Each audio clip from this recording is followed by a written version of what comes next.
Hello, everyone. Welcome to Spirit Switchboard. I am your host, Carrie Lynn Shellhorn, and you are listening to us live on the United Public Radio Network and the UFO Paranormal Radio Network 105.3 and 107.7. Today's guest is the Tarot Diva, Sasha Graham. So, Sasha Graham is a world renowned tarot expert, best-selling author, award-winning tarot deck creator, actor and educator who teaches and lectures all around the globe. When I was writing your little bio, I and for the description today, I wrote all around magical being because that's I because that's just how it feels. I You just love that. Thank you. I will take that yeah, title any day, anytime. right? So I'm so glad. Thank you for coming on the show. There's lots of reasons, personal and professional reasons why I wanted to have this conversation with you today. So I'm really excited to have this opportunity to chat with you.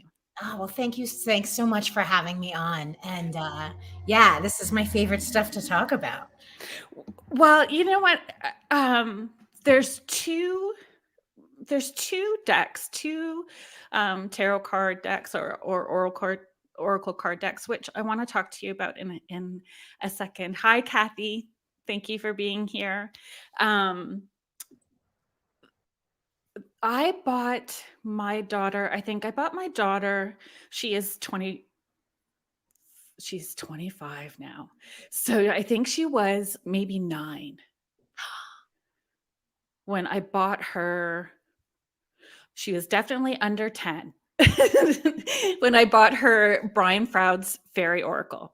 So we both have that copy, and that copy of Brian Froud's Fairy Oracle deck has always been quite magical for us. It moves. It the images move when we sit with them. The only other deck that has done that for me so these 2 decks, Fairy Oracle deck and the Darkwood Tarot, are the only 2 that I don't let other people touch.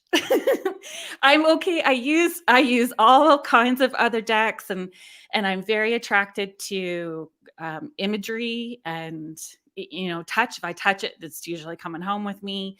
So Mhm. those 2 decks are very personal to me, and I Mhm. don't let people touch those 2. Well, that makes me. I'm so happy. I'm so happy that deck that the Darkwood speaks to you in that way because uh, it, I mean, it was an incredibly intentional deck, you know? Yes. Well, I can feel that. And I as so I have always been able to connect with people on the other side. So I have worked doing that, teaching and sessions and public events for just over 16 years now. And I have always advocated that um, when choosing someone to go to, and you're asking for a referral, whether it's tarot or a medium, really being mindful of the intention. Like, what is the intention that you chose that person? Because their intention may not be the same as your intention. And what Mhm. is the intention of the person that's providing the service? And I feel like if you're doing your own healing work, you have more clarity and confidence with your intuitive voice. The the quality of the message is going to be deeper and more meaningful. So doing your healing work is so important. So when I was reading your book, right? The attachment, which I brought so that those people who are watching live can take a peek. So, yeah. Yes. Right at the very beginning you talk about it, and you had that phrase near the beginning about the love and light.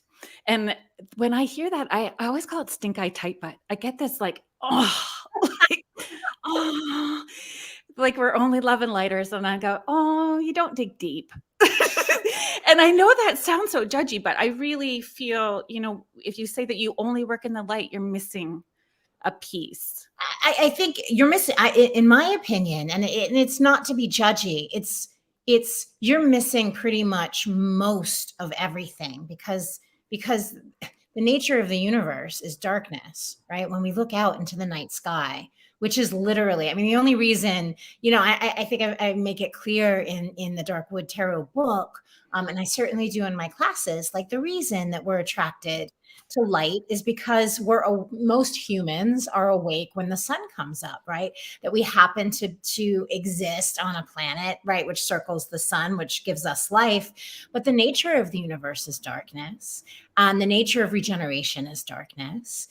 Everything springs from darkness, from silence. And when you sit with that in presence of that, you find that it's full of everything. It's the building blocks of our life in the material world.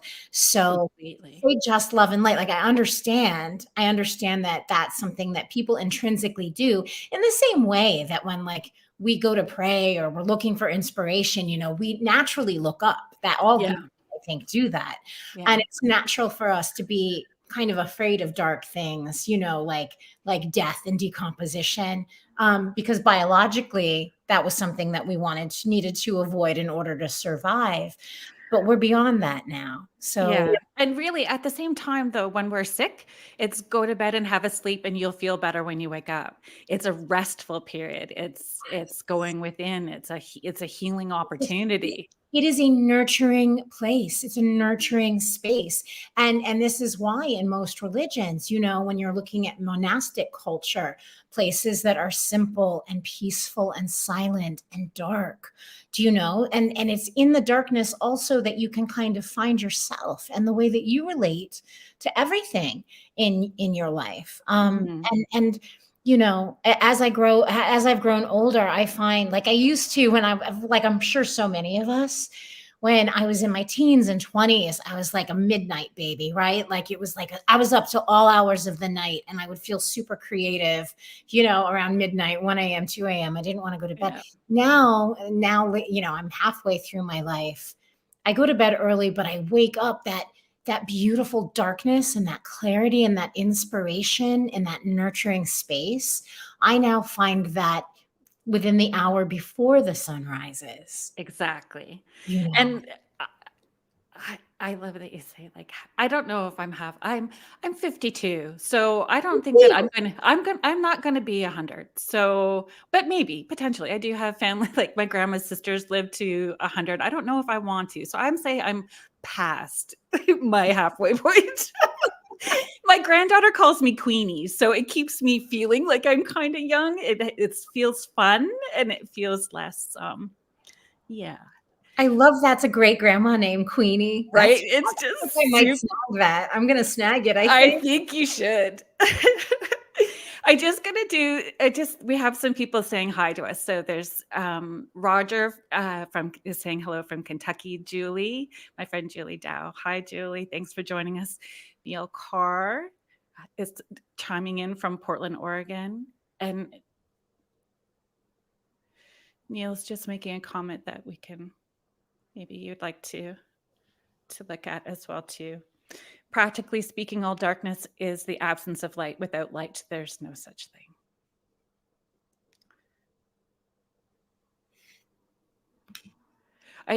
I find even in sessions when people, if people are asking, I truly don't. I think that, at the very beginning when you start doing this work,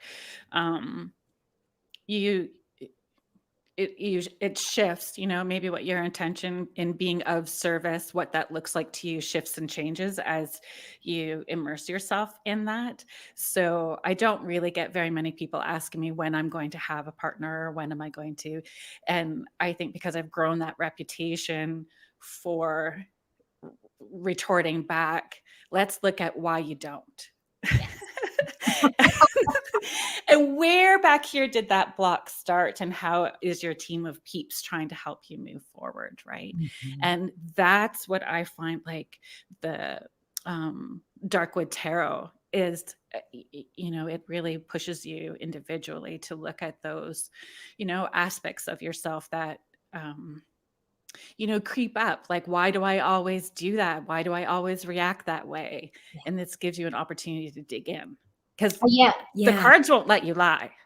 No, no, and I love when I see reviews or comments, people being like, "Oh, that Darkwood tarot, like it always tells me the truth, or it always kind of kicks Mhm. me in the in the booty when I need it." And I, Yeah. and one of the big reasons that I created the deck to begin with was, and because, and I'm as guilty of this as anyone, is that I think people that use tarot on the regular, people who use it daily for a contemplative practice, or if they read for themselves every day, pull cards every day. I think we all have a habit of kind of seeing what we want to see and justifying ourselves in Mhm. our readings. And I would see it taking place, like when I would go to like tarot conferences, and I feel at our core, if any of us who use tarot kind of reflect back on our first deck, like why we bought a tarot deck and started reading to begin with, it was really about searching into the unknown, right? And that's the role of intuitive psychics and tarot readers, are to be in the darkness, to see what either other people can't see for themselves, or when we're reading cards for ourselves, to see what we can't see for ourselves. Mhm. So while I understand, and I do it all the time, I'll justify myself, reading, okay, here comes a new cycle. I'm a spiritual creature on a spiritual journey. Yes, we all are. But if you don't move into a tarot reading and discover something new, then I don't think that it's really that useful. And Yeah. and the same in tarot reading, I think, is the same in magic. Is the first thing is you have to take responsibility for yourself, which is why when you speak about your own practice, you're teaching your clients to look after their own, like to take Have responsibility. accountability. Yes, because without Yeah. that, nothing's going to change, right? Yeah. And that's the whole point. And Mhm. when we're and what I have felt very drawn to about you is um, the word magic, and making tarot and magic, um,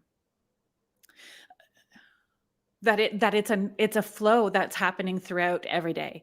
Every thought, word, deed, and action, we're in constant co-creation with the universe. So everything that we do is magical. And so how are you, manifesting from that place, right? And you really encourage that, teach that, and make it, you normalize it, I guess is the way that I want to phrase that. You normalize that. And I appreciate that about you. Yeah, and it's so it's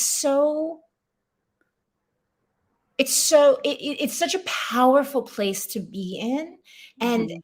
and I always hearken back to, again, when we read tarot for ourselves, we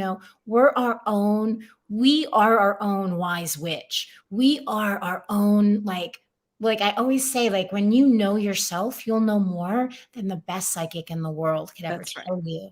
And a card a day practice is so powerful when you're using I mean, tarot really has the ability to change the course of your life, just 3 minutes a day, right? And I like to think of it as like a gateway drug. You don't Tarot is like such a gateway to all of the metaphysical arts. I feel Yeah. like it contains all of it, in this concise pack of 78 cards. And so, like, none It's of usually the first step, like it's Mhm. the first step of a magical journey for people. Yeah. Tends to be. Yeah. Yeah.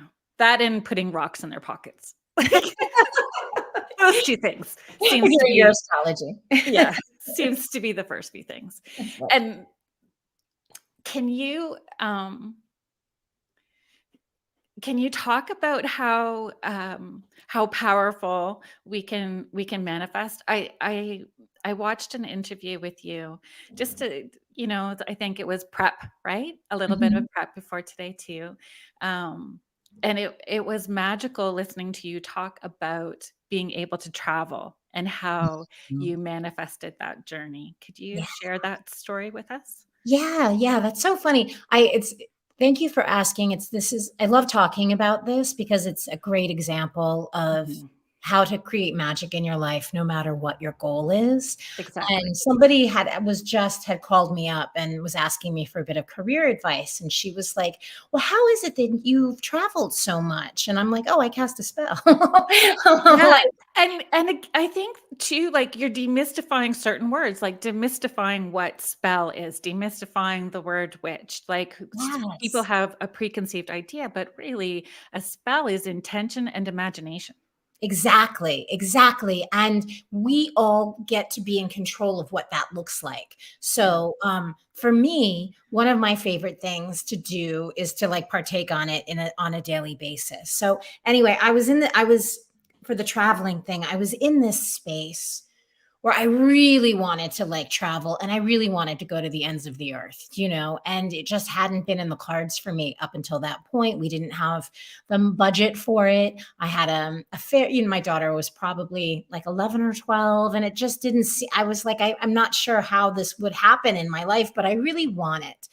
And so I thought, well, I understand that the first bit of whether you're casting a proper quote unquote spell or whether you're just working on manifesting something, the first thing that you do is move into that space with your whole body, your whole heart, and your whole imagination as if it's already in front of you.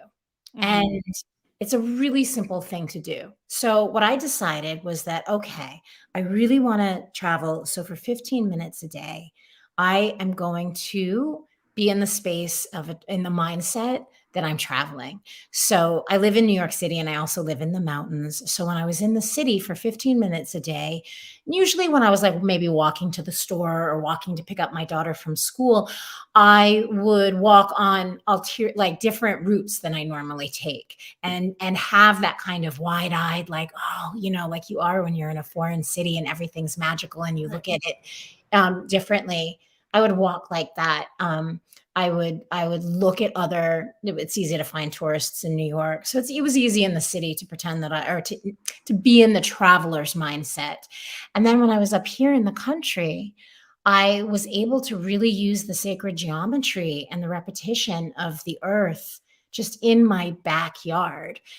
So I would look into like mud puddles and I could see the rivulets and it looked like I was flying over rivers, or I was looking at snowdrifts, piled up, and it looked like the sands of the Serengeti.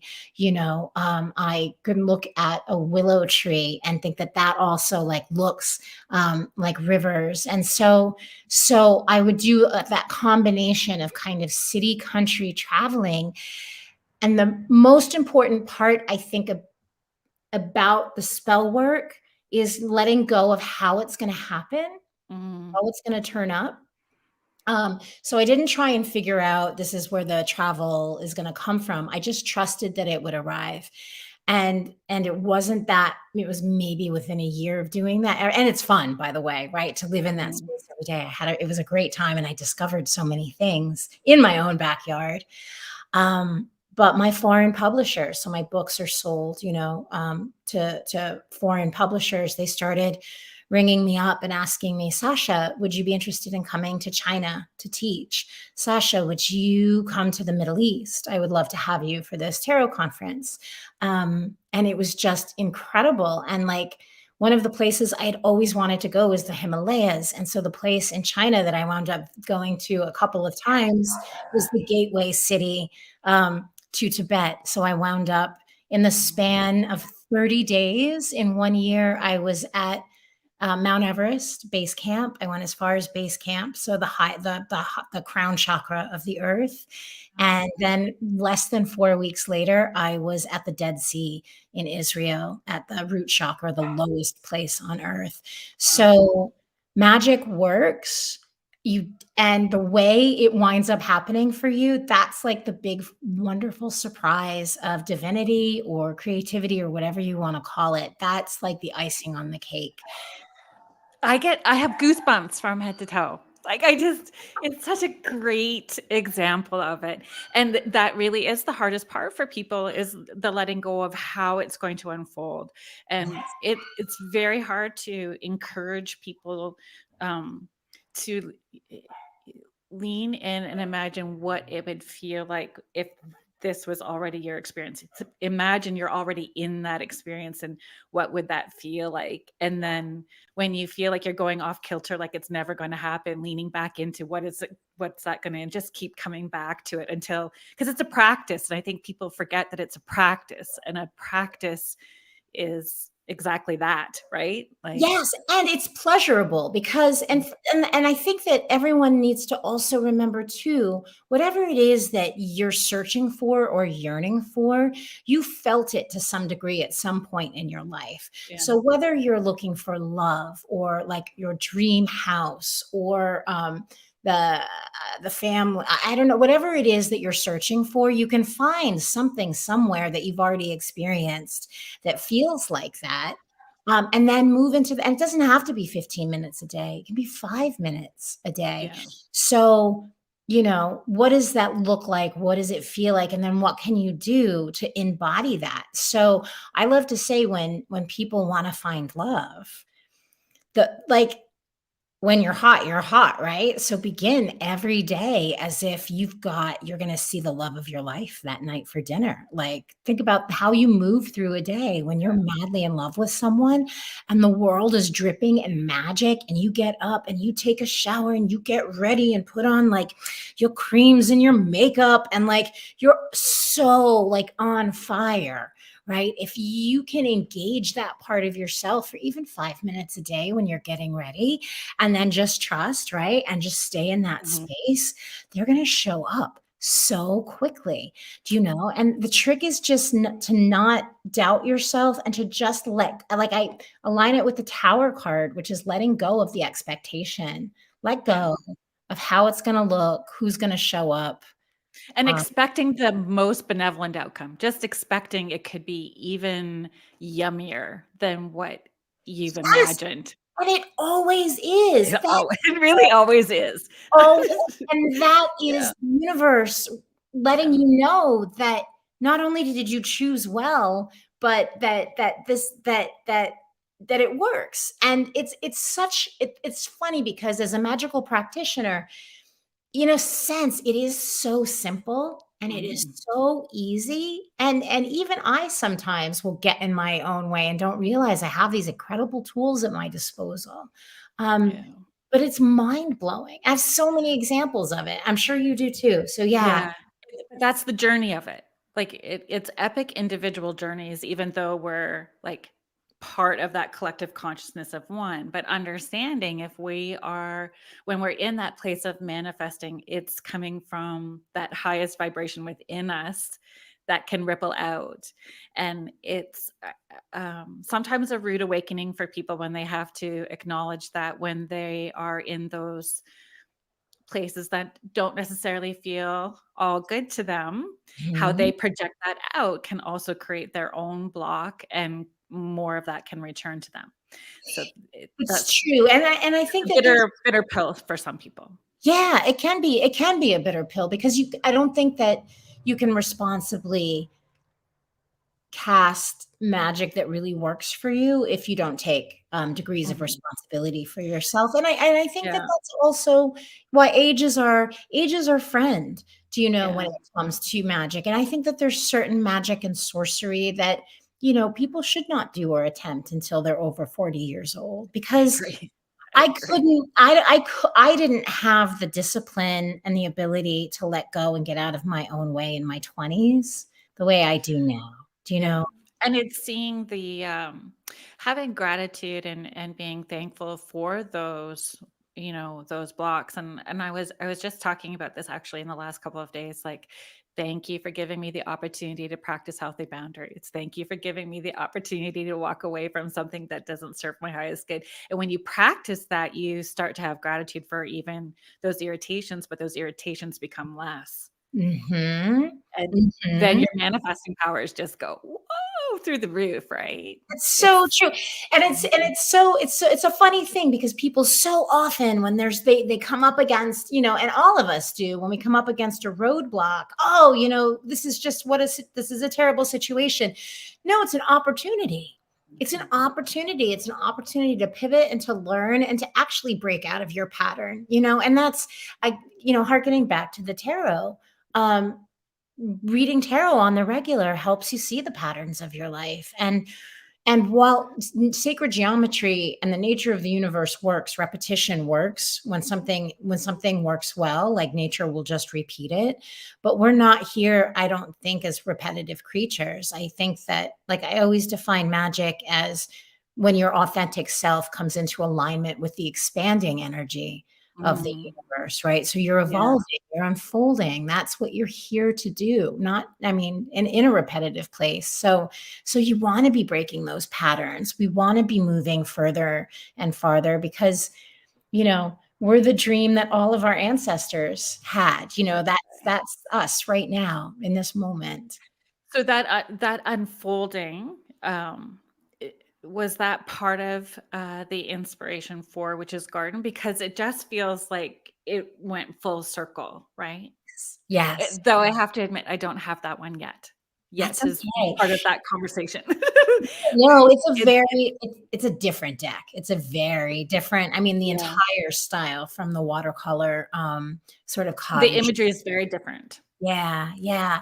So when I was finished with the Darkwood Tarot, I thought, okay, what's next? I love gardening, and to be honest with you, the dark wood, even the beginning, the story in the guidebook of the Shadow Witch and her grove of trees. I'll be honest with you, I don't think I've ever told anyone this, but it is a grove of trees, like quite literally out behind a stone house that we have, a Mm, stone ice house, and then just below, and then that's where she enters the dark wood. But below that is my garden, mm, was turning to look at it. And I thought, what would the shadow witch do once she leaves the woods, once she's integrated parts of herself, once she's learned what she's been there to learn? How would she mature and grow up? And I thought, of course, she would be of service to other witches. She would take a once fallow farmland that was kind of abandoned and bring it back to life, and then kind of create this magical space for other magical beings who need respite or a rest or a place to kind of reset. And she would make a magical garden. So yeah, so that was the impetus for Tarot of the Witch's Garden, kind of like the Shadow Witch from the Dark Wood, all grown up. yeah, it's and just even the symbology of it and the story to it, it just fills you up, right? Mhm. It's sort of that, okay, we've dumped and we've shone a light and now we've grounded within ourselves and now we're blooming from this. And how can you bloom too? Yeah. If I share and reach out to you, how are you going to bloom? And that And to was harken back to what you were saying before, in a way, the Darkwood Tarot is kind of like the sleeping, the psyche, the dream, mm. and the witch's garden is the daylight, you know? So today was just a weird day for me. And it went weird right from the beginning of the day, and all day I had there was a plumber showed up during a session, and I had to leave my clients hanging in the limbo while I was like letting this plumber in, and there was all kinds of stuff. And all day I kept telling myself, I just need to stop and take a deep breath. It's unfolding exactly how it's supposed to, and we're just going to go with the flow. So I'm like, okay, Sasha's coming on today. Sasha's coming on today. Let's just pull 3 cards and see how this is going to unfold. And you want to see what kicked me in the rear? In the rear? Yes. Because it was like weird. You get frustrated and you come back to center and you move forward, and you get frustrated and come back to center and you move forward. And it just felt like that was happening all day. So I just pulled 3 cards really quick. So the first card that I pulled, oh my gosh, I'm laughing at myself even. So it was the King of Wands, Ooh, love that. right? Do you want to share a little bit about that? So if people are not aware of what the King of Wands actually represents? Yeah, so the King of Wands is the masculine, mature expression of fire. So what that means is, so when we're looking at fire and wands, that is career, spirituality, desire, passion, all of the stuff that wakes you up and gets you going in the morning. And the king is that very contained ability to hold on. I mean, the king. He's the king of fire. He's an extraordinarily powerful container of all of that combustion, right? For lack of a better word. So, but the whole thing with the King of Wands is the ability to kind of parse it out and contain it. So it's not the power, the fire, the combustion is not powering him. He's using it to his advantage. So the fact that you kept bringing it back, there was the opportunity to let it all go out of control, but the King of Wands will never do that, right? The King of Wands will always kind of be the ruler of that element. So you kept bringing it back, but there was obviously a lot going on for you. Yeah, it was kind of all over. And it was interesting because, we had a little bit of social media kerfluffle, and I had emailed you a few times, and then I was thinking, like, when I was emailing, I was holding my breath, and oh my gosh, that is going to feel like frenzied energy when she opens those up. And then it was like, we're just going to clear, cancel, and delete, and bring that all back in. And bringing that all back in. So the funny part was when I was pulling these cards, the next card that came, honestly, I've been laughing at myself all day. The Wheel of Fortune. Ooh, love that too. All right. Go with the flow. And my favorite way, I think my favorite kind of takeaway nugget for the Wheel of Fortune is that when life feels like it's spinning out of control, like the wheel, the only stasis on the Wheel of Fortune card is that center point. And so it's, the big lesson of the Wheel of Fortune is no matter what's going on in your life, keep your eye on this, like, to stay still, keep your eye on the center. That's right. And stay grounded. So the last card I pulled was Temperance. Oh, beautiful. And right. So, and with the Temperance card, my favorite way to talk about that card is that it's really the ability with her. She's a figure who holds two cups, and she's fusing the energy of these two cups while floating above a pond. And it's really, for me, about complexity, the ability to hold two opposite things, without saying one's better or worse than the other, right? It's that idea of just being able to, like, make more space for all of the things or all of the opinions or people that are in your life. So, and that we are light and dark. And we have to embrace those dark sides of who we are. And it's okay to be frustrated, and we pull it back. And anger is okay to feel, and it can move us forward. And all of those things, right? And I will add that the funny thing is the Wheel of Fortune. So when I was getting your emails today, I was on the road all day today. And so I was like, when I was pulled over, I was like responding to you. And I think that very much that the King of Wands issue, I think, can I speak candidly about scammers on Instagram? Oh yeah. So, Me too. I mean, it's a thing. And I think I try to not feed into it too much with people as well, right? I mean, we have to warn people that it's a thing. And it's a not really give them our power away, but it feels violating for sure.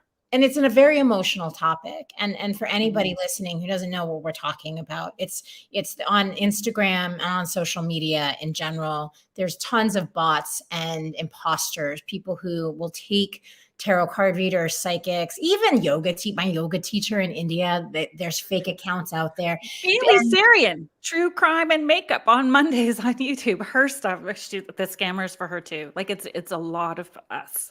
It's a lot, and it's a terrible position when they're imitating your account, because people will find your real account and say, oh, I gave all of this money to this person for a reading who I thought was you. And I've had like business people, like professional contacts, like lawyers and producers who fell for it and were like, and it's embarrassing. It feels Yeah. somehow as if we're personally responsible, even though we're not.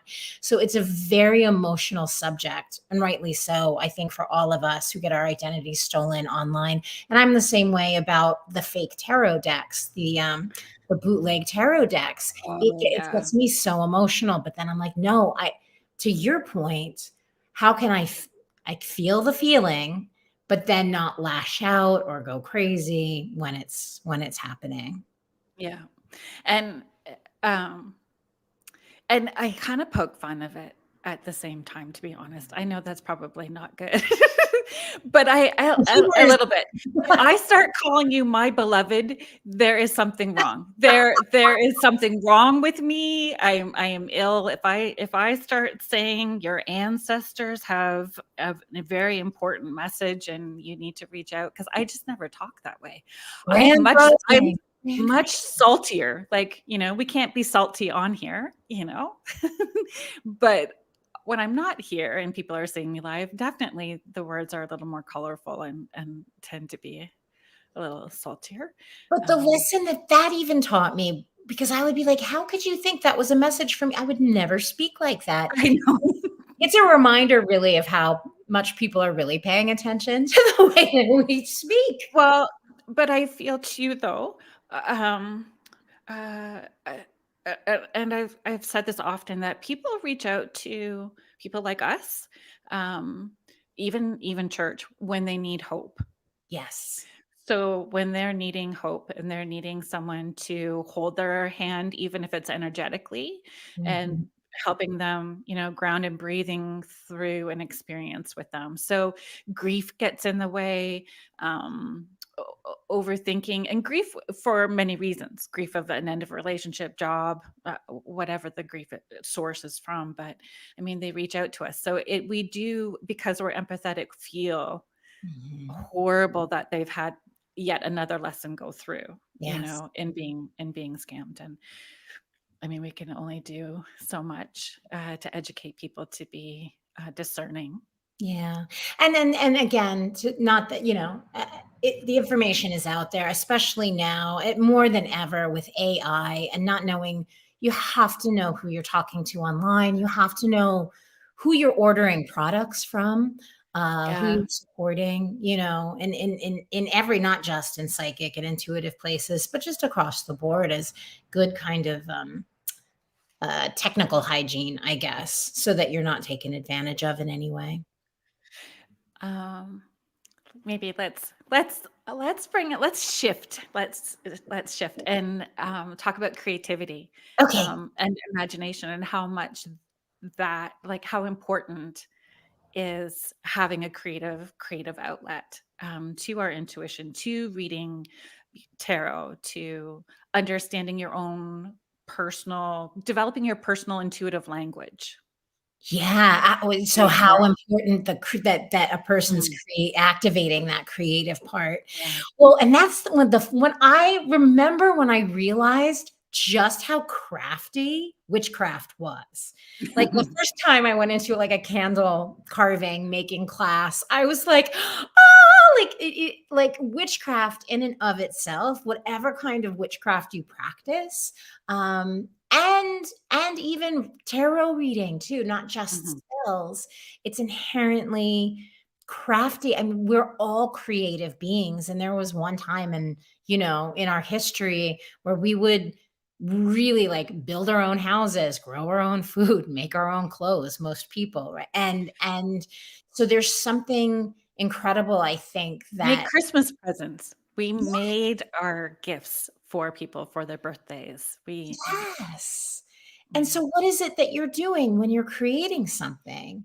You're manifesting. You're taking yeah. something that didn't exist until you Mhm. made it, and you're bringing that into existence. That's a magical act. Yeah. Writing on a piece of paper, taking the invisible thoughts out of your head Mhm. and writing them down on a piece of paper, that is a magical act. You've brought something into the material world that did not exist in a Yeah. physical way until you've done that. Cooking. cooking, baking, right?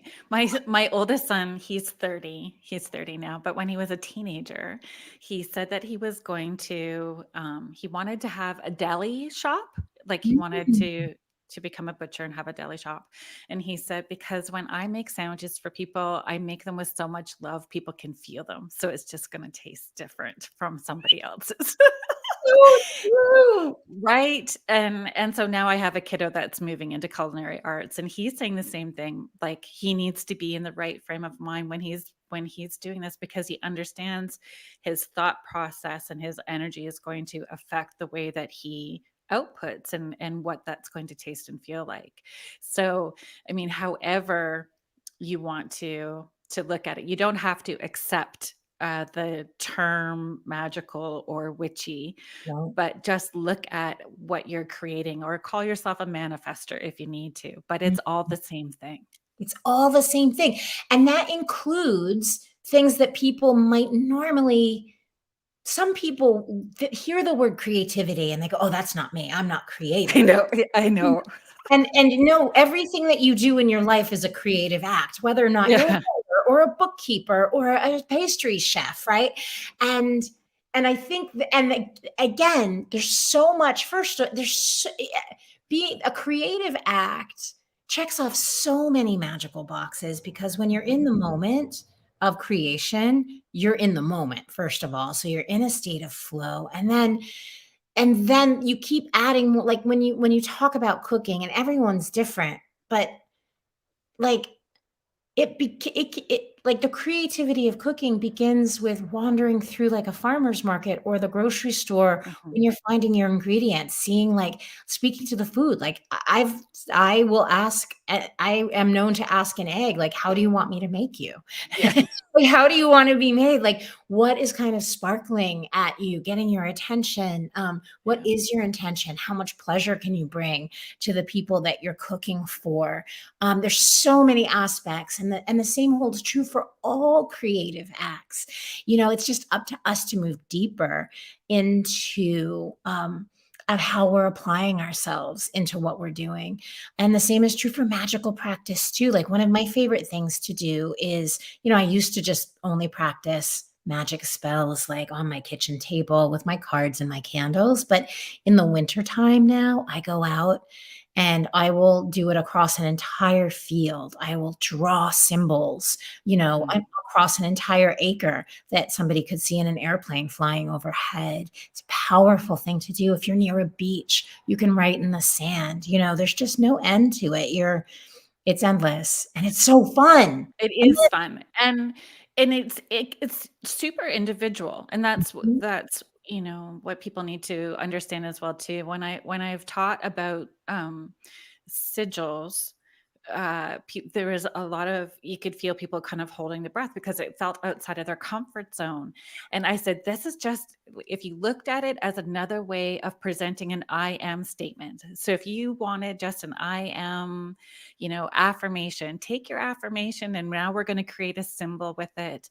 And you can draw it on chalk on your walls before you repaint. And it is going to hold that intention in that space. It's really showing people that how it just marries and blends with maybe the um new perspectives that they're learning. It Mhm. doesn't have to be too far outside of the box, but you know, the sigils are super fun. And it's Creating your own sigil is super fun. It's so fun. It's so powerful. It's unique Mhm. to you. Like it's your Mhm. own, you know, there's no two that look alike. And I think it's important for people to let go of the fear of doing it wrong. I would That was actually one of the questions that I wrote down for you, is how you could, like, what words do you have to, you know, inspire people just to jump in, whether it's tarot or magic, to Yeah. And surrender into it. to surrender into it. So the first thing to really remember is that fear shuts everything down. No matter Mhm. what you're doing, a spell or a tarot reading, like, because people get very nervous in the beginning to when they're reading cards. What if I read it wrong? What if I get it wrong? What if I don't understand what I'm looking at, or I don't know what it means and I get the card wrong? And to your point about taking a breath, you pretend you're Just imagine that you're telling a picture story to like a child at bedtime, right? Just say what you see on the cards. Tell the story of what you see on the cards and trust the person listening will get the information that they need because they always do. Um, Mhm.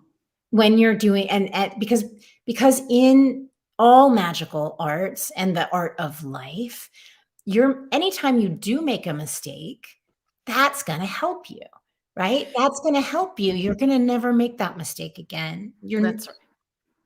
And so when people say like, oh, well, what happens if I think I had a psychic hit and it didn't, and it didn't come true, or it wasn't truly psychic? I'm like, great. You'll know if you, when you feel that way again, that that's not how you work intuitively. Yeah.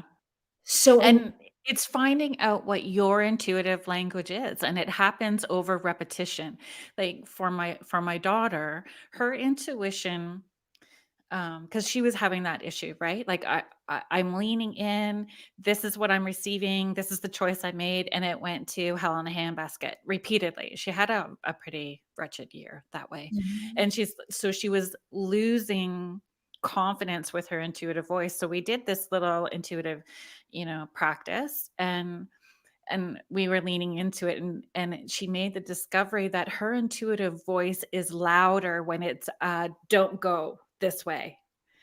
It's correct and accurate. So for her to understand her intuitive voice is guiding her away from something that doesn't necessarily feel in alignment for her and where she is at that in this moment. And that is good intuition too. Yes. Yes, and she would never have like, that's not Yeah. something you can find in a book. No. And that's one of the first things I say to students too. I'm like, "Throw out your books. I know I write them, but throw them out."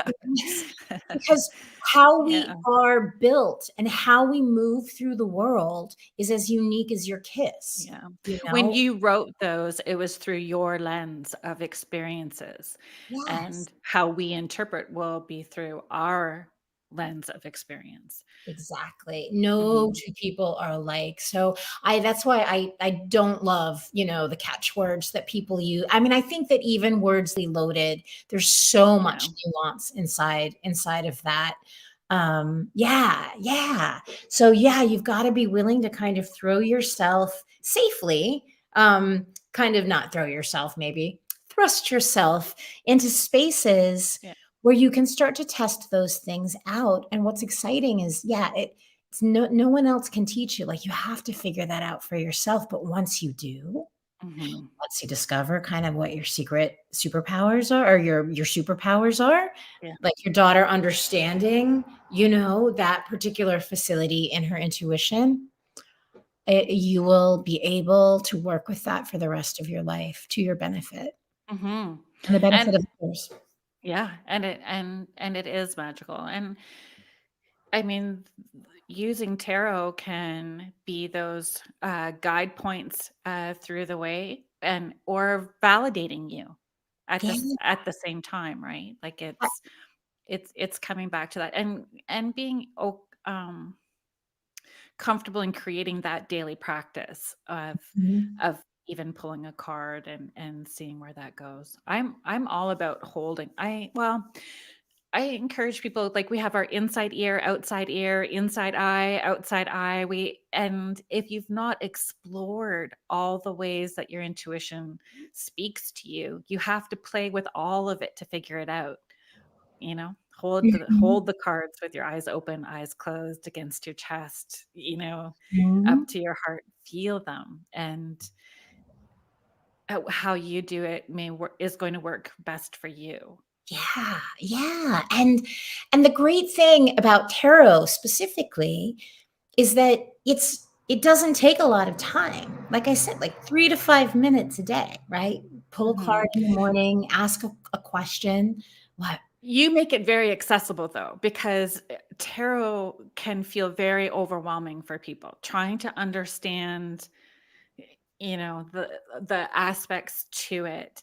And I avoided it, truthfully. I avoided tarot for a very long time Mhm. because I got in my chihuahua brain thinking that I wasn't honoring the history to it if I wasn't doing it this way. Right. And I understand that, and that makes a lot of sense. However, and this is why I wrote my first book, actually, Tarot Diva, because I was in that same position. I was like 12 years old when I got my first tarot deck, and Love I it. couldn't wait. I couldn't wait. I was so excited. I was going to put up a gypsy fortune telling tent at like a school benefit and read the cards for money, and it was all going to go to the school. When I opened up my cards, I just didn't know what I was looking at. I was like, oh, I don't know what this is. Um, Mhm. and luckily, a born again Christian actually wound up burning the cards, so I had an excuse not to use them at the carnival. But I didn't once I understood and was working with tarot, I didn't want anyone to feel like they didn't that was excited about learning to read. I didn't want anybody to feel as if they couldn't, like, pull a card and Mhm. intuitively know what it means, and I love what you say about the tradition and the history and everything that has come before inside of tarot, but the number one most important thing is anybody's ability to sit with the cards and be excited to work with them on a daily basis. So starting in a space that's comfortable and cozy, that Yeah. brings it back to what do you see? What do you feel? And it's just that they're just they're it's just such a tarot relationship is just extraordinary, you know? Yeah. But It's I feel you're energetically holding hands with people and saying, "It's okay, take a deep breath, let's jump." Like, whether you're aware of that or not, you're giving people that permission to jump. And I met this beautiful medium. At the very beginning, I was doing a lot of expos and fairs and stuff like that, and which were great. I mean, I don't do them now, but at the time, it gave me confidence. I could hook in fast. It gives you some that practice. And I was watching her, and she was giving readings by having people put their hand print in sand. They would move ooh, their hand around in the sand and then make their handprint, and she would turn it and give them readings. And I ooh, watched her, and then I went over and I said, "Would you tell me how you do that?" And she said, "You already know how." And I went, "No, I don't." And she said, "Yes, you do." She said, "The information is coming from here and you have that connection." She said, "Watch, let you give me a reading." And she stuck her hand in. And she's like, "Now read me." And that's how I felt when I got the Darkwood Tarot at the same time. Like, it felt super easy to move into. It mhm, wasn't intimidating, and it flowed and clicked really quickly. And I wasn't so caught up with the what I thought was a rigid practice. And I think too, like, you hear um, whether people want to look at that or not, the love and light community is not always love and light. It can be quite clicky and divisive, and greedy, hearing. jealous, and yeah, all kinds of things that you wouldn't expect in a Mm-mm. magical community. No, it's not all link arms and kumbaya for sure, but um, yeah, I think it was a really good moment of growth for me to really move past any of those um, the self-talk that had built up Mhm. from having those experiences in that community. And yeah, you've done a great job with that. Thank you. Well, I also I thank you for I also had I mean, I can remember I was just talking with someone the other night about this. Oh, I host this event called Ghost Stories by the I Fire. want you to talk about that because I think it's brilliant. So fun. It's so fun. And so it's a live ghost storytelling event that I do in Brooklyn. And I just did it this past Tuesday.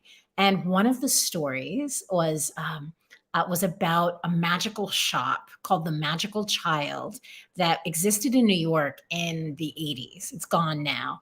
And I would go into the Magical Child, and it was like one of those you couldn't, it was so archetypally like the city male witchcraft tarot reading neon sign. You'd walk in, it was this like long store filled to the rafters with like jars and spices and athames and wands, but the energy there was very much closed off. That like if you weren't part of the club, do you know, it was very standoffish. You couldn't ask a question, really. And I remember, and there was a few other stores like that in New York at the time, and I thought, and the people had such attitudes that worked there. And I thought, this is kind of as snotty as Catholicism, you know, because I was thrown into Catholicism for a couple of years in high school due to my mom married a Catholic. And I was like, Yeah.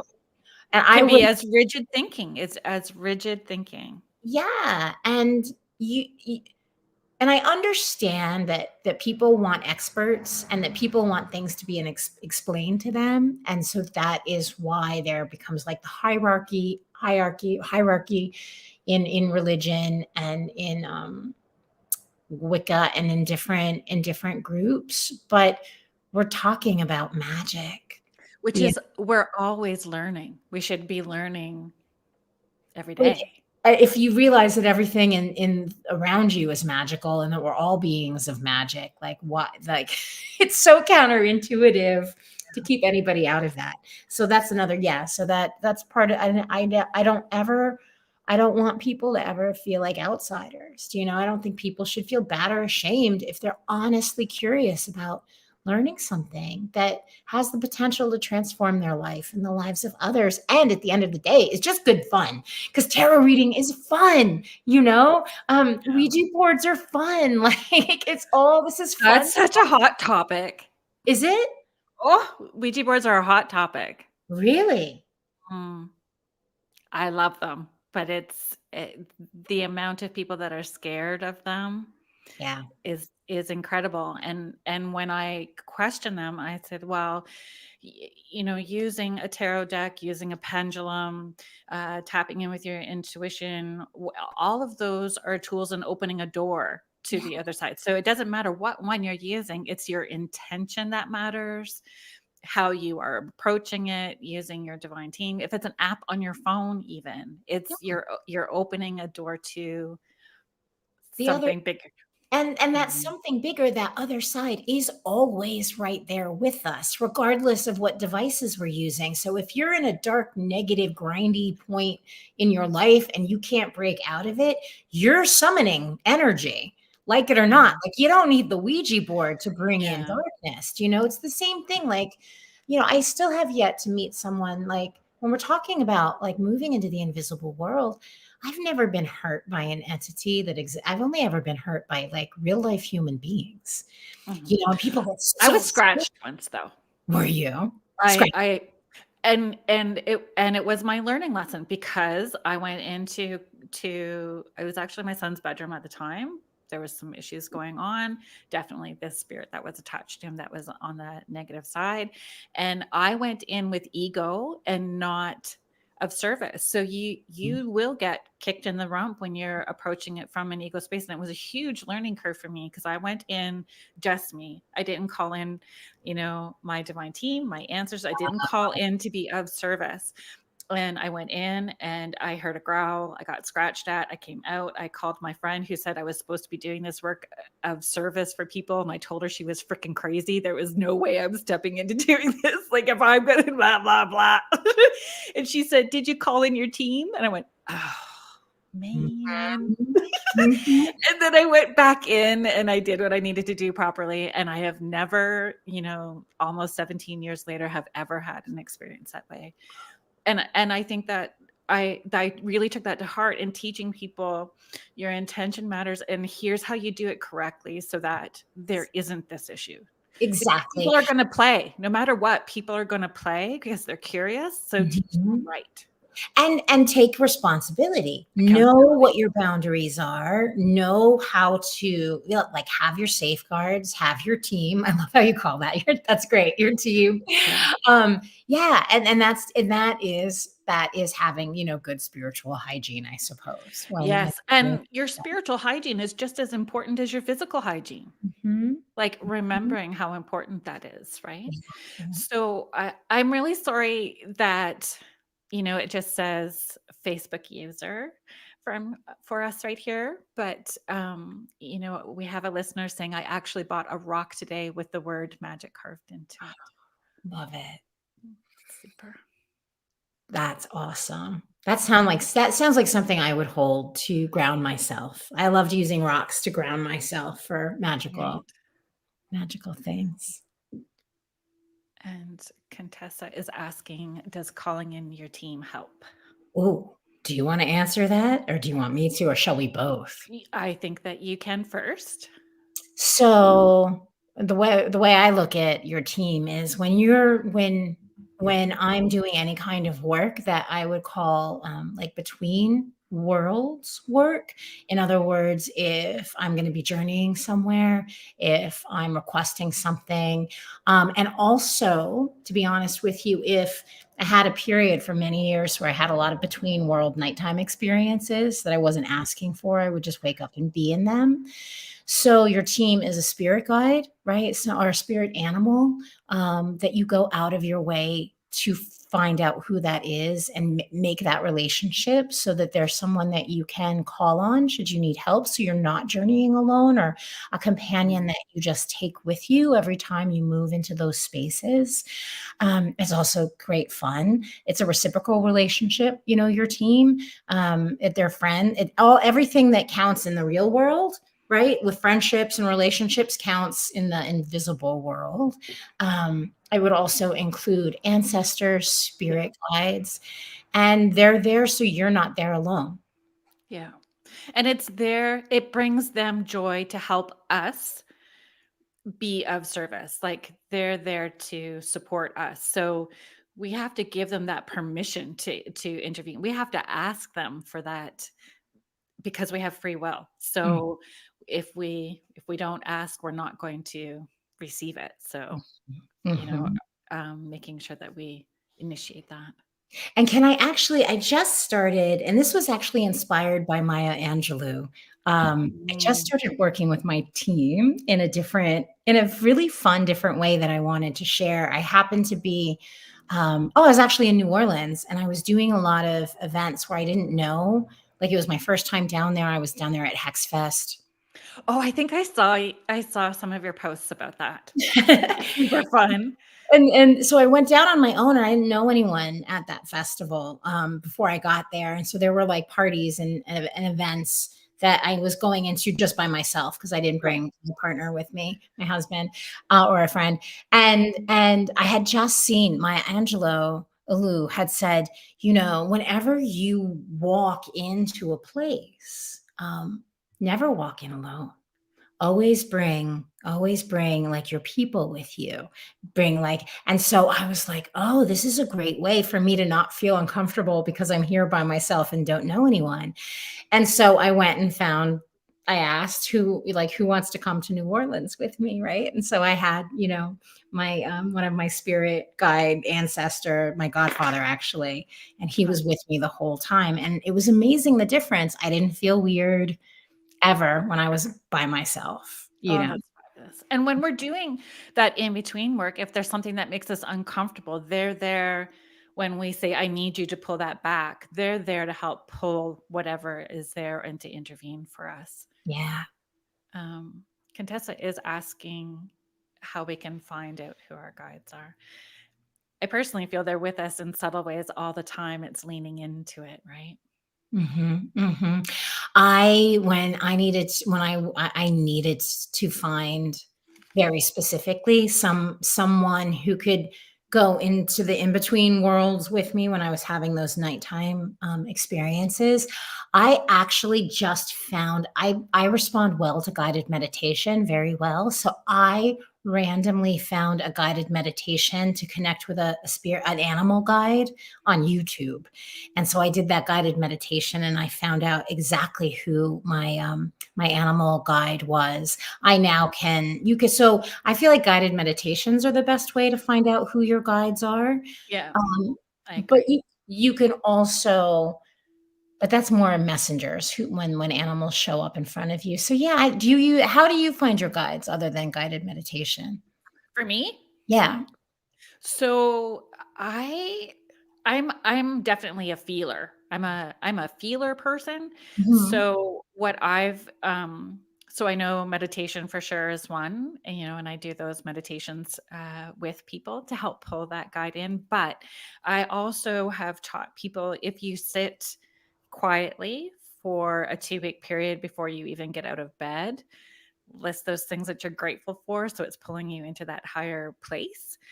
Put your hand over your heart and ask, what does your spirit need today? And then just trust what you see, hear, feel, and move through it. And if it's nothing, then trust it will unfold throughout the day. And over a 2 week period, by the time you're done asking, the answer comes before you're done asking the question. So you're learning what your intuitive voice sounds like and feels like for you. And mhm, then from there, play with it. Can my guardian angel pull up close so I can connect my space, my energy with theirs and theirs to mine? And you mhm, start to feel, and then I just play with it random. I pulled a deck of Archangel and Ascended Master cards, books that had different people in them that were Ascended Masters. And I'm like, okay, can this one pull up close and connect? And I just started feeling them out. mhm, So mhm. then when my team started coming, I would just ask, and it's a flow. It was just a flow. So you have to be open to feeling them. Mhm, mhm. But Yeah. to be honest, I don't know what all their names are. And I just assume that I have guides for everything. Okay, I'm about to try doing plumbing in the bathroom. I need my guides that have some plumbing mojo to step in, please. And, I taught my kids when they were going out the door, thank your joy guides for the gifts that you're going to get before, you leave for school. And then at the end of the day, I had asked them, what did your joy guides bring you today? I just assume Oh, because beautiful. yeah, because it teaches them, to look for the little things that they're receiving and having a day full of gratitude, right? So I just yeah, the guides shift and change based on where I'm at emotionally and my experiences, and I ask them to pull up so I can lean in and feel what they feel like, so I know who they are when they're working with me. Mhm, mhm. That's And it just great. takes practice. It does take practice, and I am a big believer in giving back to the guides. So Mhm. if you do a guided meditation or see an intuitive diviner and tells you like a bunny is your spirit guide, then make sure to leave offerings of carrots from time to time out for the bunny. That it's just Yeah. a really nice thing The to do. thanks and gratitudes go along. It does for us. We know that we thrive when we're feeling valued and appreciated.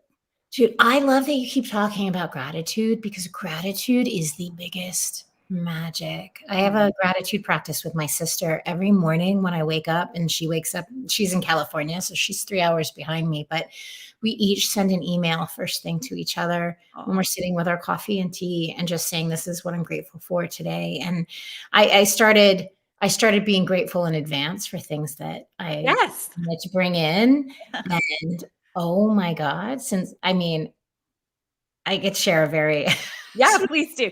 I'm just gonna step in just really quickly, and then I wanna hear this story. So Yeah, if you are just tapping in, and listening with us, right now, thank you so much. You've been listening to Spirit Switchboard. I am your host, Carrie Lynn Shellhorn, and you are listening to us live from the United Public Radio Network and the UFO Paranormal Radio Network, 105.3 and 107.7. Thanks for being here. So I just cut you off a wee bit. You're going to talk about your gratitude manifesting yes. magic. Yeah, so gratitude is such a powerful space, and I think that when you're in that place of gratitude and you're articulating that you're thankful for something that you want as if it has already happened, again, that is being in the space of having that thing. So anyway, long story short, back when my daughter was in middle school, I started including, near the end of every gratitude email, I am so grateful that that she is in the absolute perfect college for herself, unfolding into exactly who she is, and that the entire thing is paid for by someone else and not us. So That I was last part's brilliant. right. So this is so she's just going into her junior year. I just saw her today. I went and took her to lunch. Um, and she got in to a dream school in the Hudson River Valley and got a completely full ride. Oh, that's brilliant. And like, eh, So I have a question about that. That was like you were putting out your intention. So did she know that you were putting that intention? So she added her intention into that as well too. she So she didn't know, and that's why I Mhm. said I am grateful that she's unfolding into who she is, because that's not me putting anything on top of her or any expectation. Okay. I mean, I guess actually I did say college, so that was an expectation, now Mhm. that I think about it. But I don't think that she never didn't wanna go to college, so I don't Yeah. feel I was overstepping a boundary.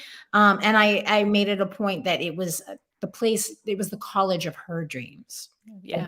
Again, not, "I'm so grateful my daughter's going to Yale and is, like, going into Yeah. medicine." Yeah. So, that So open-ended. our words do matter, and like which sounds like we are contradicting ourselves to a degree, but we aren't.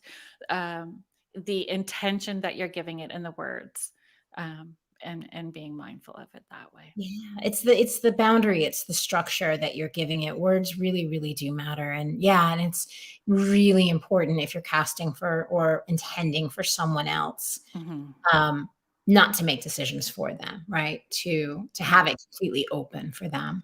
Yeah. So we're just going to follow up.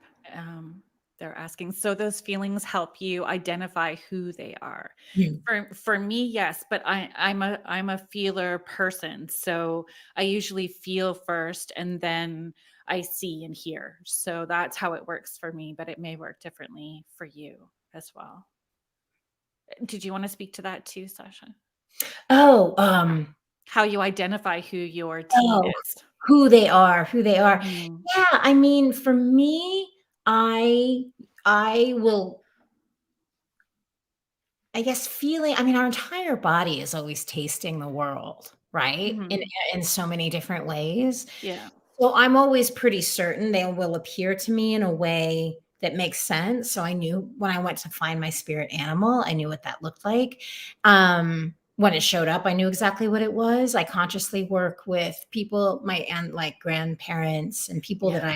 that I knew when they were alive, and I continue my relationship with them. Yeah. Now that And they're I on. think that is so important at the beginning. Sorry that I stepped over Yeah. you there.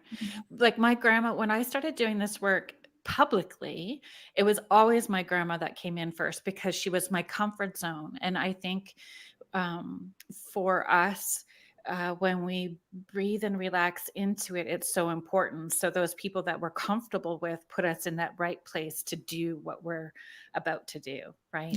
So that does matter. Yeah. Um, and I've had a couple of experiences with clients and for myself, like um, when Archangel Michael came into me, came to me when I was working the first time. He looked like that Californian, you know, blonde, Like a surfer? yeah, with the sword and stuff, and I'm like, ah. You're like, "This isn't Mm, what I expected." mm. That may not work for me. So can you switch it up just a wee bit? And then he did, and he always has. Like, because in the end, they don't really that part doesn't really matter to them, And I had a friend who had a spirit animal show up, but it was very had a very Egyptian feel, and she was like very scared of it. And I'm like, they're wanting to work with you, so let them know that Mhm. image makes you hold your breath, and it ask them to change for you in a way that will be comfortable and that you can receive them. And that guy changed for her.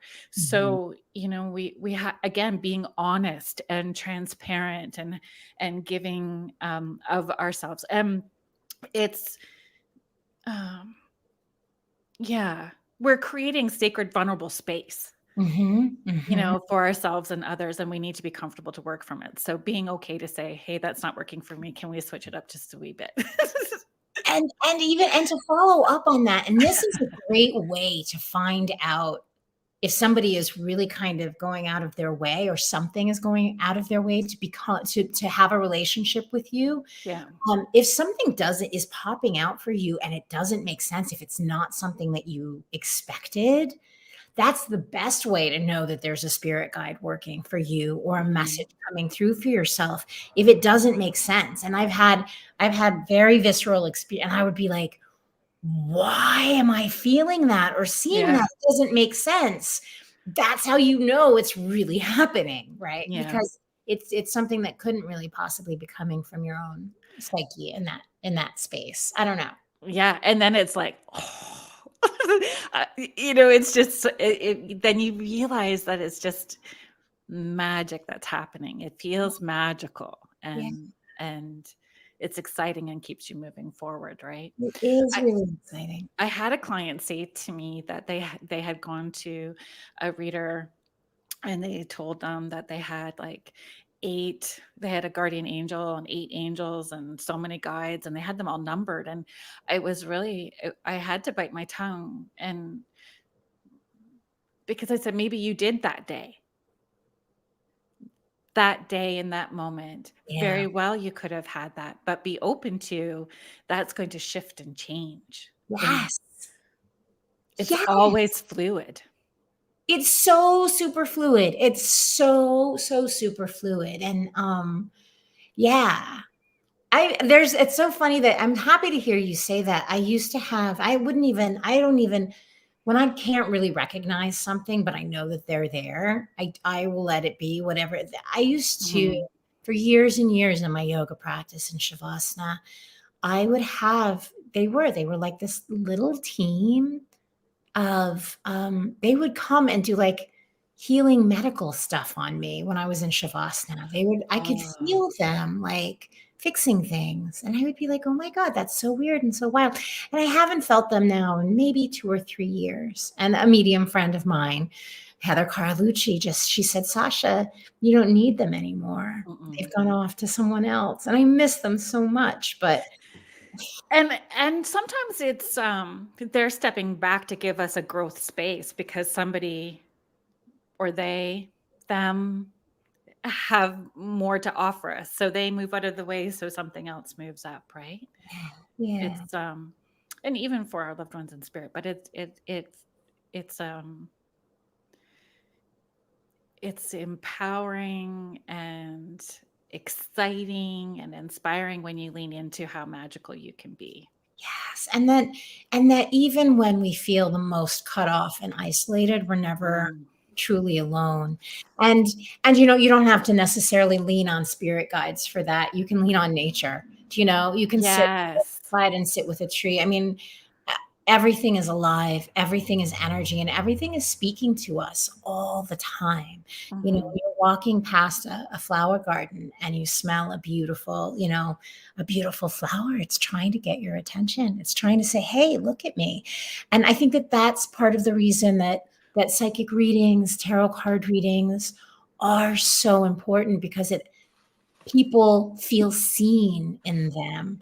But I think and we all want it, like how completely seen do any of us feel on any given day?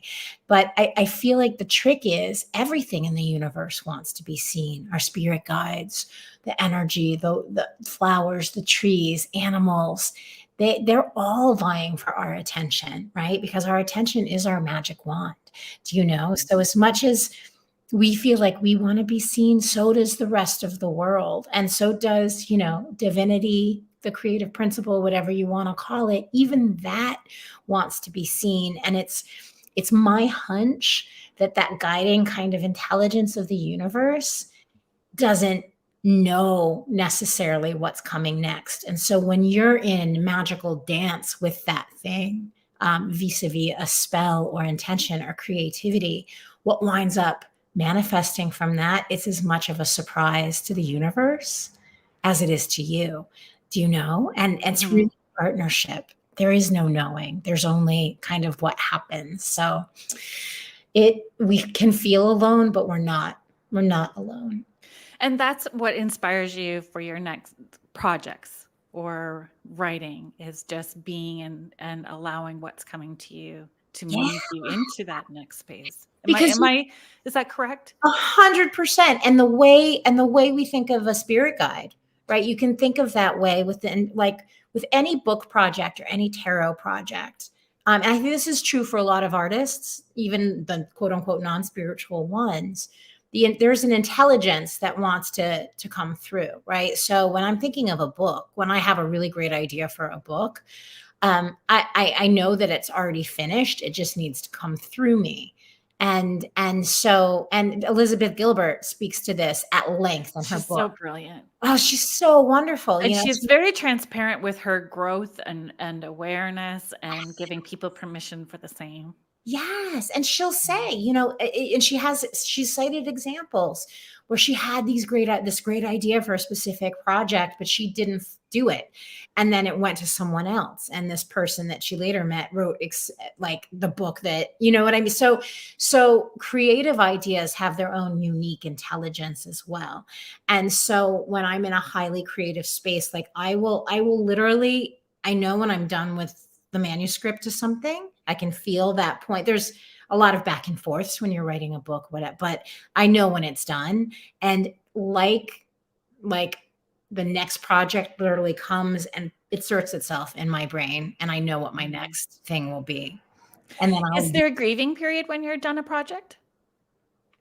There is a grieving period when it actually gets released and put out into the world.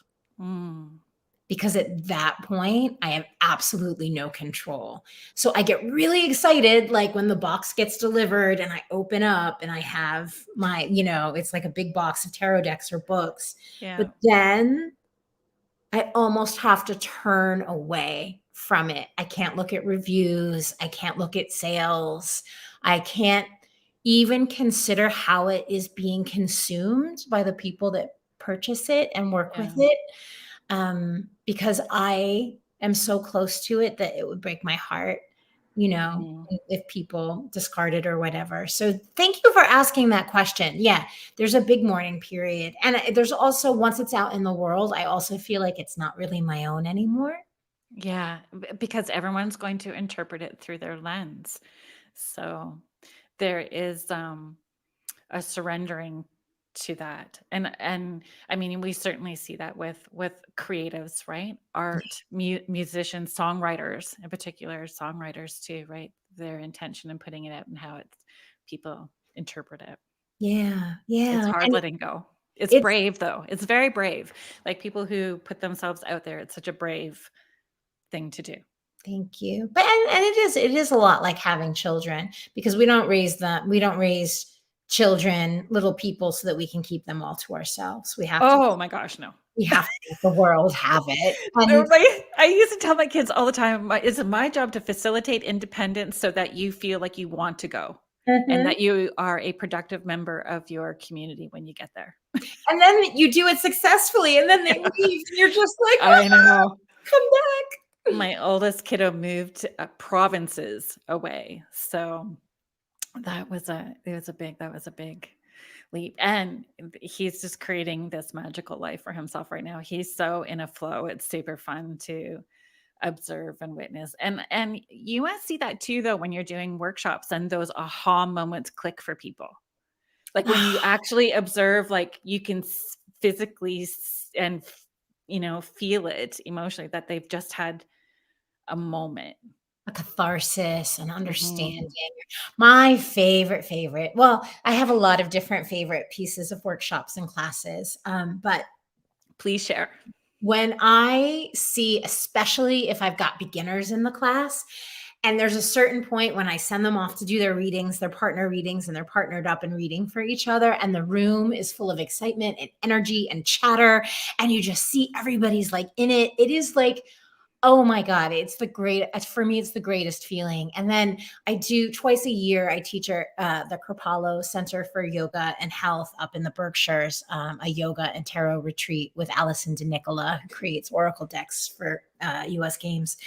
And so we have a lot of yoga in that. And when I see everyone lying in Shavasana, I see all of those vulnerable bodies completely released and let go. I feel like I'm in a NICU unit. I just think of like these beautiful like humans I can't. It's a special space to be in. I love that. What's your favorite part of a class? It is watching those aha moments, especially when someone says, I'm as creative as a stump, or I can never hear my intuitive voice, and you show them how to lean into that, and they have that moment. It's magical to be a part of that. It's such an honor, and and that's how I tend to phrase it. Thank you for allowing me to be a part of your journey, Yeah. because they're allowing us to be part of that, and that's a gift. It really is. It really is. When any of us think of like the teachers whose voices we still hear in the back of Mhm. our head, or the people that have like literally opened up worlds for us. Yeah. Yeah, it is. It's amazing. We're really fortunate to do what we do. 100%. And I encourage people to to understand that I shouldn't speak for you. I know I'm learning from them too. Yes. You Like, can speak for me. yeah. Like, I'm learning from them too, that, I'm still learning as a human being, and in being magical, and in my mediumship. It's still all ever growing. I don't ever Mhm. feel like I'm at a standstill, and for people to be okay to outgrow their teachers too. Yeah. And that's okay. Like, the hope is, that those people who start off as students can see themselves as an acquaintance or a colleague, and they don't feel like they're a student anymore. They can see that they're just walking along beside us, right? Yes, yes, and that is so exciting, and that's part and parcel of the Hierophant card, right? Which is the teacher and the student, and the fluidity within which those two spaces merge. And I think that if it's not a fluid relationship, then it's not necessarily a good one. Do you Yeah. know? Yeah, I agree. I think it's important It's to a choose control. wisely. Yeah, yeah. There's a control. So you have, which I didn't mention earlier. I'm really sorry that you have a beautiful list of offerings for people. So it was a 360 days of spreads, and the 360 days of spells. Yes. Can you talk about those too? Sure. Yes. Yes. So, I, like many other tarotists, love pulling cards. And sometimes I run out of questions. And so, whenever in my regular life I'd be like, oh, I want to play with my cards, but I don't really have a question, I would reach for a tarot spread book and look for some predetermined spreads to cast. And I thought one day, wouldn't it be interesting? I wonder if anyone has ever created a book of like a tarot spread for every single day of the year. And when I looked it up, I couldn't believe it. It didn't exist. So I So was like, that somebody up there in your team decided to plop that question into your thought, right? yes. So I was like, oh my God. And so I sold the proposal for it to Llewellyn. And then it was this really fun journey of how to do it, like how to not just how to be able to create spreads that would reach the enormity of the human condition. So anybody could find a spread in there that would be useful to them. But how could I make it like reasonable for every day? And so it was just a really fun, I grounded every single spread in an esoteric or interesting fact in history of something that had happened on that day. Yeah. And That's so a lot of research. it was so much. I had so much fun researching. I love to, Mhm. I geek out on research big time. Mm. I have to say, I really do love to research. And I love the places that research winds up granting me access to, like special collections in the New York Public Oh, how Library. fun. There's a lot of collections, museum collections, that unless you're a scholar or an author researching something, you will not be granted access to.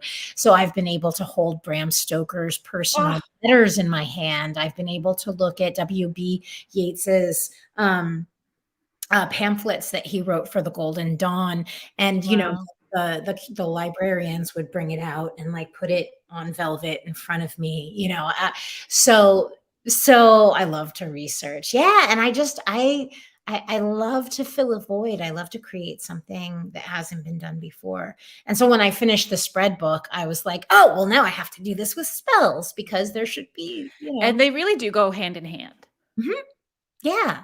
Yeah, Mhm. and tarot spells are really easy spells to cast, because tarot cards are visual, and I think that for most people, myself certainly included, there's a reason that vision boards work.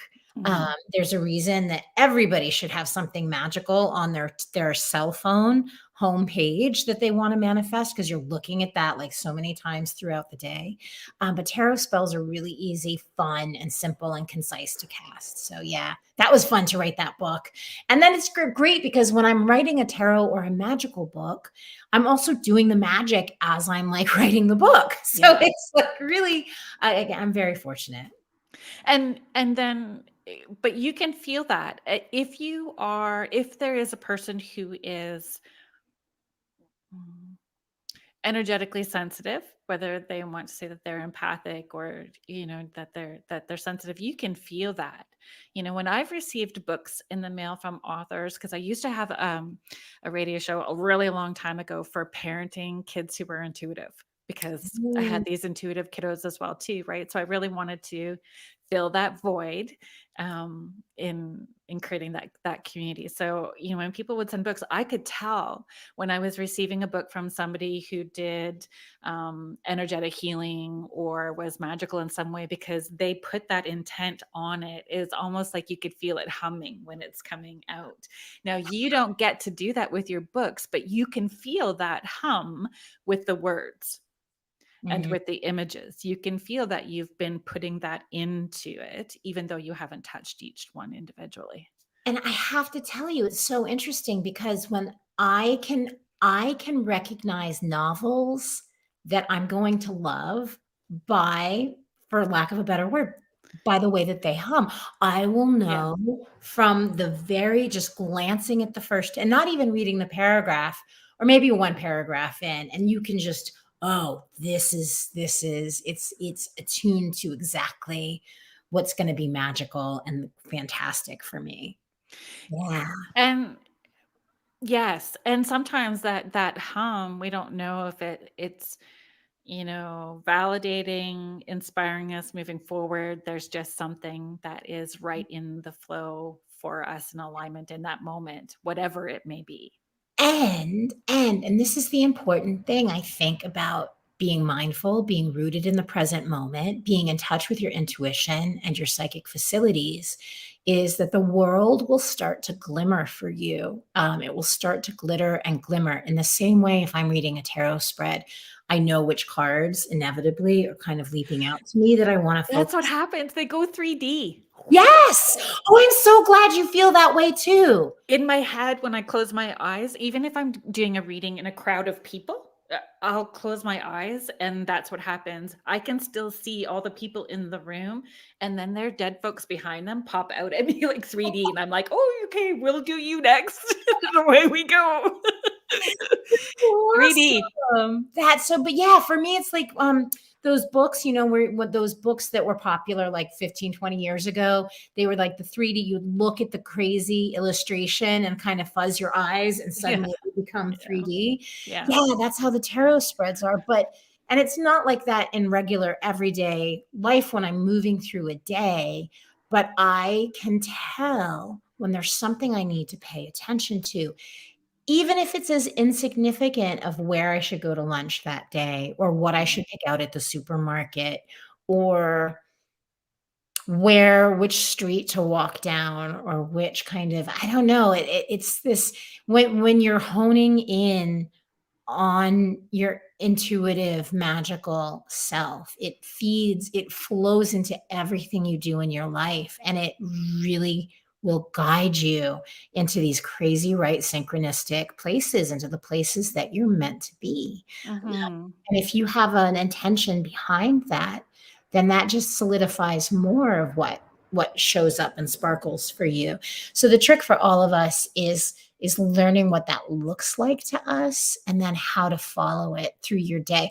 And sometimes, sometimes it's strong, other times it slips away. It's not like it's a constant chugging of like glimmers Mhm. constantly seeing, but we can all feel that for ourselves. And I think it's really exciting when we can. It's really the universe, the world energy speaking to us. And feeling okay that the people around us may not be in that same place. So we can Mhm. honor where they are at and on their journey, and we don't have to push ours onto them, and finding the right way to buffer what may be coming if it's negative from somebody that's around us as well too. They don't have to understand it. Mm-mm. They just have, No. be in their lane. Yeah, exactly. Exactly. Yeah, I don't think that, I mean, whether it's your movie opinions or your spiritual relationship to the world, right? You shouldn't be forcing anything down somebody's throats, or insisting that they do the same thing. Like, because everybody's unique and individual and has to find what works for them. Do you know? Mhm. Mhm. Um, I have a mentoring, like an intuitive mentoring group. I know there's been a few people that have commented that are a part of that, and I had somebody ask that question in the group. Can you suggest um, the right tarot deck to start with? And so my question to you would be: if someone is seeking, how do you guide them when they are beginning to explore? So it's such a great question. The most important thing for a beginning reader that I usually actually would suggest two decks. One would be the deck that you think is the most beautiful, incredible, beguiling thing. Tarot is a lot, and you're going to want to work with it on the regular, right? In the best case scenario, a little bit every day. Right. So you start to gain knowledge and understanding and facility with it. So you're going to want a deck that keeps bringing you back over and over, like that you can't stop looking at. For me, that was the Halloween Tarot by Kipling West. I love that deck. I still do, could look at those images forever. And so that was really, but I also think that beyond intuitive reading, I think esoteric history is really important. And so for my money, from my schooling, from where I went to school, I studied with the Tarot School in New York City for years and years. And they're Rider Waite Smith based. And so I highly suggest that people also pick up a Rider Waite Smith tarot deck as well, because there's so much intentional imagery that helps in your understanding of the cards, of a lot of magical theory, and symbolism. That's just really, really super important. I mean, if you want to get, and you don't have to, maybe you just want to read with your favorite deck, and maybe it's an energetic deck like the Wild Unknown, which has no esoteric anything really in it. It's more of an Right. energy deck, and that's great. But for someone who really wants to get into tarot, yeah, two decks, like one Rider Waite or maybe an older like Marseille deck that has some Right. graphic energy in it, and then a deck that you just can't stop kissing. And you just want It's to, true. Like, if you wanna touch it, you are going to spend time with it. yeah, yeah. And then I think it's fun too. I think because tarot is a very unique relationship. And it's one that hopefully will be with you, throughout the course of most of your life, if not the rest of your life. It's really fun to be active and take your cards with you out into the world. Take them to, if you're visiting, say, a museum, you pull a card on a message from the statue that you're looking at. If you're going to, say, Washington Irving's birthplace in the Hudson Valley, as an example, pull a card on his front doorstep to find the message of a place. Bring your cards to a graveyard, speak to the dead, create rituals for yourself and the cards. I used to have a disco ball in my living room, and my favorite thing to do would light the disco ball and a candle and then spread my cards around me in a circle, and I would reorder the cards, and it was like this huge. So all of like take the cards off your table, take all of your magic like out into the world and just do crazy wild things with them. Yeah. Yeah. So the difference between tarot and oracle. Oh, so there's a very specific difference Yeah. Yeah. between tarot and an oracle deck. So tarot decks are the structure of a tarot deck never changes. There's always 78 cards, and it's always differentiated between the major arcana and the minor arcana. And there's always a suit. There's always 16 court cards, which would be the kings, queens, pages, and knights. Now, an oracle deck can be any number of cards. And so oracle decks have no structure. The reason the structure of tarot is so important is that it aligns with a million magical systems. So astrology can be placed on top of the tarot, mystical Kabbalah, Hebraic Kabbalah, Christian Kabbalah, Freemasonry. There's so many, the structure of tarot is so concise that it also becomes a unifying device for all of these other systems that can then be ingrained into your tarot practice if you choose, and can be used to deepen your understanding of the cards. And it's a matter of sacred geometry. I don't know that it was ever really, it was meant to be that way, but I think that I don't know. Nobody knows where tarot came from and why its structure is specifically the way that it is. So tarot is specific, and oracle cards can just be anything. Yeah. And that was my understanding, but I really have never been taken a class to understand tarot. That's totally been just an independent self journey, a discovery, right? But that's how I've always felt it, that oracle was like that quick surface sort of response where tarot was a relationship that really needed to be built, and it was something to dig deep in, and it is like the long haul. We're going to work at it together for the long haul. Yeah. Yeah, because the thing is, and that's not to say you can't have an intense connection to an oracle deck. Yeah, totally, for sure. Of course you can. But I think that with the tarot, you guaranteed have a massive library of historical, magical resources that you can dive into when going deeper into tarot, where that wouldn't exist necessarily, not in every oracle deck. But the other thing that people should remember is that it's great fun too to mix tarot and oracle. I know a lot of people, and actually, it's a lot of people I know, myself included, will pull an oracle card maybe as a last word for a tarot reading. When you do get into tarot reading for friends and family, sometimes it's really important to have a great way to end the reading. Because some people want to sit with you for 2 hours and maybe you're tired. So you can always, let's pull out last word from my, tarot or oracle of the divine feathers. So you can combine the two as well. That's fun. And I've actually never heard anybody say that before. Oh, like to combine the two. It always just felt it needed to be very separate. That whole like rigid sort of practice and rigid thinking. I've never heard anybody say mix it up that way. I mean, I would, but I haven't. Now I will.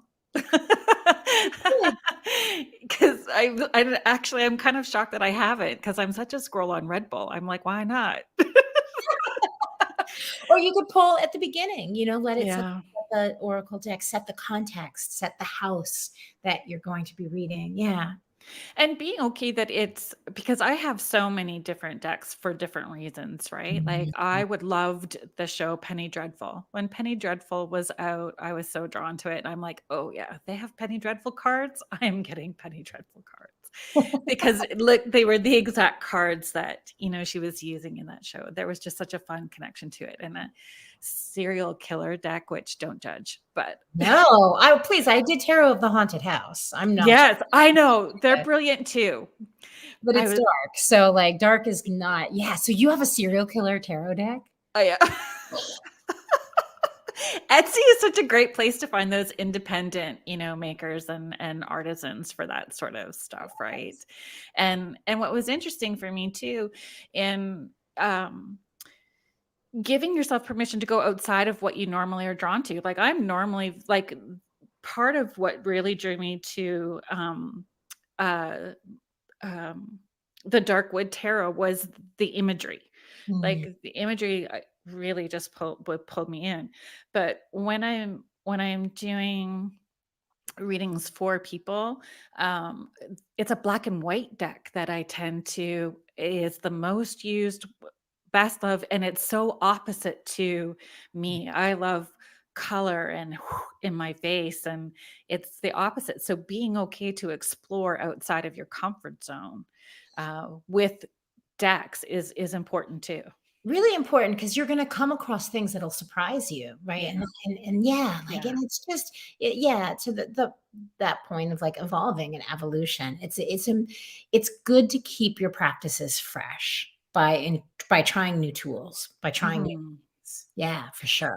So, do you have workshops coming up? Where can people find you? What's next on your event list calendar? What is next? Oh my gosh, I don't even know. October, right? It's usually pretty packed. So anybody who's interested in my books or decks or events or classes can find everything at sashagraham.com. Sashagraham.com. Yeah, I have an event page, a classes page, a books page, decks page. So you can find everything there. On Instagram, I'm Sasha Tarot Diva. And I think on Facebook, I'm just Sasha Graham 1. I'm pretty Googleable. And I have a lot of photos out there, I guess, on the interweb. So I'm pretty easy to find if you just Google Sasha Graham Tarot. I'll come up somewhere, I'm sure.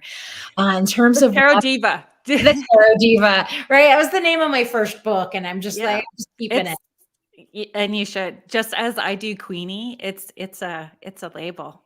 Queenie. I love, and you look like a queenie. You look like, I just see the crown. Thanks. It fits if the crown fits. Um, Right? But I think coming up, what do I have coming up? I do events and live events in Brooklyn for anybody in the tri-state area. I do ghost stories by the fire once a month generally, and a psychic and paranormal night where I fill Oh, this fun. courtyard with all of my friends who are psychics and mediums and intuitives. So you can come get a reading. So that's also in Brooklyn at Industry City in Sunset Park, Brooklyn. I'm doing something online for anybody, and this is actually it's called the Wave Divination event in October. I think there's something like 30 or 50 tarot speakers, myself, Mary Wow. Greer, Marina George. Like it's a massive, massive event. So that's Wave. That's I believe the World Divination, something or other. Anyway, that's on my Facebook and on it should be on my event page. Actually, maybe I have to look and make sure it's there. Right. It's the updating the Yeah, stuff all the it's time too, very but update. But so that's online. So anybody out there could yeah, do that's that. brilliant. And if people are just interested in learning tarot and combining tarot and magic, my book, actually, I'm going to be so schlocky, and hold No, please do. but my book, The Magic of Tarot, is almost in a way better than even taking a class with me because I lead you through a lot of writing prompts where you're discovering what the card means to you. And Right. it just kind of covers all of the basics from shadow work to magic and tarot. So, yeah, anybody who's interested, I would say pick up a copy of Magic of Tarot. I think you'll be happy that you did. I'm sure that they will. And because it's just, again, you can feel the intention that you have in really wanting to support people and making it less intimidating. Yeah, yeah, because it's so fun. It's Yeah. so fun. Yeah. So thank you. I'm really grateful that you came on today. I hope that I can have you back sometime. That would be wonderful to continue the conversation. There's Thank you. always so much to talk about. Yeah, thank you so, so, so much. Yeah, you're welcome. It was I'm a really pleasure. excited, and I'm turning Ghost Stories by the Fire into a podcast, so maybe you will Oh, agree to be my guest. I would love that. I would Bring love that. What do you have a date when that's starting, or this is something in the works? It's in the works right now. Yeah, Oh, so I'm gonna be reaching I'm potential guests to come on, and I assume you have many ghost stories. A few. Yeah, just a few, just a handful. I have a handful. Yeah, that's fabulous. I'm gonna really look forward to that. I hope that it is wildly successful for you. Thank you. Thank you. So Thanks. thank you everybody that was here and commenting and asking questions. A big shout out to the United Public Radio Network and the UFO Paranormal Radio Network, 105.3 and 107.7. Next week on Spirit Switchboard, we are having Rachel Nordahl coming on to talk about Awakening Your Intuition, the book that she has just released, and helping support you on your intuitive journey. So thank you very much, everybody. Have a good night. Bye. Bye.